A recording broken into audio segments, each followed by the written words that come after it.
Pristatau, jau mūsų tikrai patyrusi bandytoja ir Remigijus pas mus dirba nuo pat šito tyrimo padalinio įkūrimo ir tiesiog apie vykdomus bandymus, gal net apie šių metų bandymus Remigijus trumpai pristatyk, kiek iš tikrųjų tų bandymų vykdai šiais metais ir prieš tai metais, kokie tai bandymai ir panašiai. Taigi pradžiai gal nuo istorijos, pradėjau dirbti nuo 2015 metų. Pirmą sezoną startavome su 10 demonstracinių bandymų.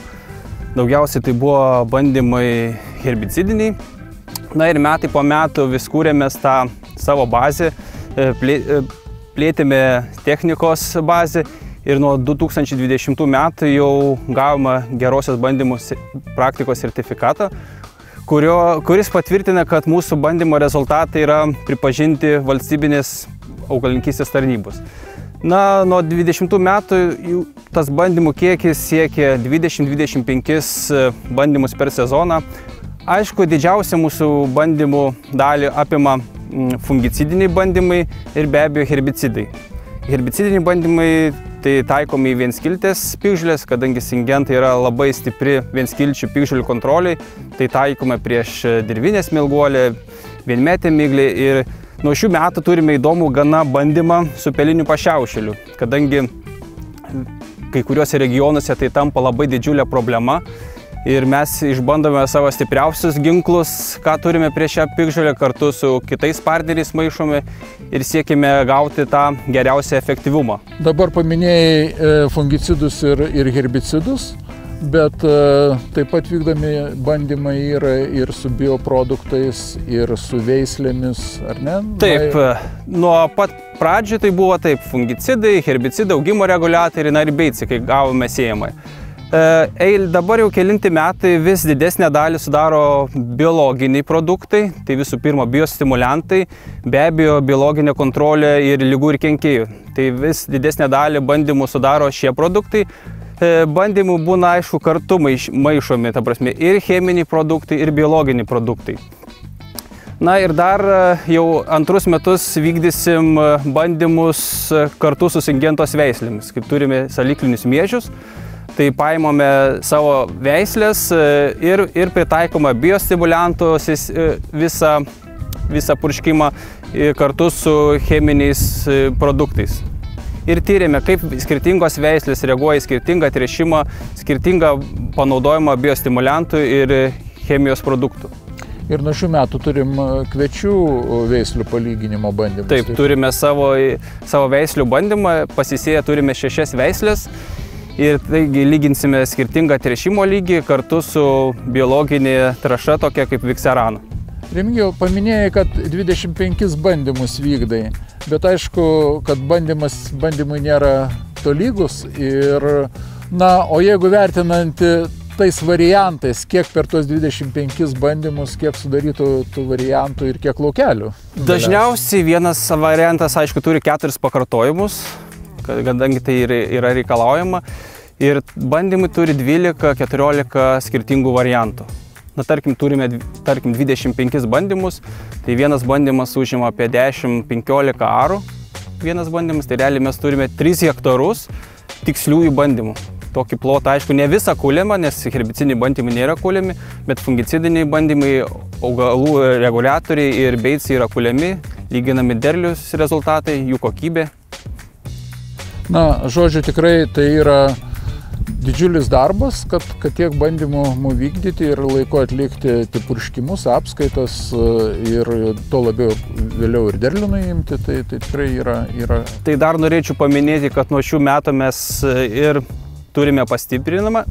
Tai prie mūsų komandos prisijungia Domantas, kuris irgi padeda puikiai atlikti purškimus, apskaitas, matavimus įvairius, taip pat prie derliaus nuėmimo mums daug pagelbėja. Taip. Jau dabar, sakyčiau, yra tokia jau komanda, kuri tikrai turi jėgos atlikti šios bandymus. Taigi, Domantai, pirmas sezonas Syngentoje, bandymų srity, kokie įspūdžiai? Tai jo, pats pirmas sezonas, prieš tai nėra tekę dirbti tokio darbo, tai sakyčiau, įspūdžių yra pilna. Šį pirmą sezoną gavau 12 bandymų ir ta prasme, įsiskaitydamas į jų instrukciją, supratau, kiek reikia turėti kruopštumo, kiek ta prasme reikia dėti pastangų, nes dažniausiai bandymas yra atliekamas viename 10 arų, 15 arų ir tame plote yra daugybė laukelių, tai nuo 30 iki 50 ir kiek yra kiekvienas svarbus, kai tu pradedi bandymo laukelių išmatavimas, kiekvienas centimetras turi, ta prasme, svarbos. Tai ir kaip sakant, daug nežinomų dalykų buvo, bet sulaukiu pagalbos iš tavęs, iš Juozo, kaip atlikti matavimus, ta prasme, taip pat su sėjos nuo pat pradžios, tai sėjos iki derliaus nukalimo, tai sakyčiau, dirbu jau 7 mėnesius, bet visi tie 7 mėnesiai buvo pilni įspūdžių. Bet dabar gal turbūt tau aiškiau, iš kur ateina ta visa informacija apie produktus, apie jų panaudojimą, bet būtent iš bandymų, nes nei vienas produktas nėra registruojamas be bandymų, vat ir matai, kokie rezultatai, kaip veikia tam tikras produktas tokiom sąlygom, tokioj dirvožemiai, tai turbūt tam paaiškiau. Skaitant ir produktą etiketę, iš kur ta informacija gaunama. Tai jo, būtent, nes prieš tai mano darbas buvo žemės ūkio bendrovėje, tai ta prasme pasiėmė etiketės, kad tai normas, bet dabar kai pačiam tenka susidurti, tai maždaug pats susidarai vaizdą, nes kai pats viską atlieki savo tam pat pradžių, tai tarkim nuo sėjos iki derliaus nuėmimo, kai pats atlieki matavimus, ta prasme žiūri, tarkim, kad ir fungicidų bandymas, ta prasme, kad atlieki purškimą, po kelių savaičių žiūri ir lygini su kontrolė ir viską matai, ta prasme, kaip skirtingos normos, kaip skirtingas veiklios medžiagos veikia, tai jo, dabar suprantu. Turbūt be abejo ir pastebėjai, kad bandymuose labai svarbus tas fitotoksiškumo vertinimas. Taip, būtent. Kadangi maišant produktus viską, tas vertinimas, kaip ir kiekvienas bandymas ir turi tą vertinimą. Turbūt nėra nei vieno bandymo, kad nebūtų vertinamas fitotoksiškumas. Ne, kiek aš turėjau iš 12 bandymų, tai ta prasme visur buvo vertinamas fitotoksiškumas ir, kaip sakant, tą fitotoksiškumą gali pats pamatyti. Jeigu didesnė norma, ta prasme, jeigu produktai buvo maišomi kartu, tai jo, būtent viskas labai gerai matosi, kaip pats atlieki, pats žinai, ką atlikai, kaip nupurškiai, kokios sąlygos buvo ir kaip tu visą tą rezultatą gali pamatyti ateinančių dienų bėgyje. Na ką, pasėjom beicų bandymą, čia irgi po 7 dienų stebėsime dygimo pradžią ir vėlgi vertėsim ir tą patį fitotoksiškumą, sudygimą. Na, dabar, kol turime laisvesnį laiko, galima važiuoti kitus bandymus, matuoti herbicidinius, rudeninius bandymus, kadangi pats laikas atlikti purškimus, tad galime tęsti darbus toliau. Taip, būtent, važiuojam.